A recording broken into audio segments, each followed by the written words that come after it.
பூக்களை பறிக்கவும் கைகள் நடுங்குகிறேன். பகவான் பேசுவதில்லை, அடபக்தியும் குறைவதும் இல்லை. காதலி பேசவும் இல்லை, என் காதல் குறைவதும் இல்லை.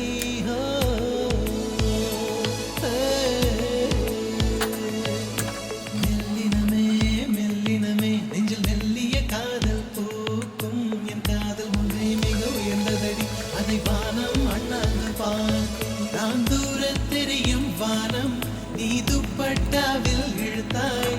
என் 25 வயதை ஒரு நொடிக்குள் எப்படி அழைத்தாய்?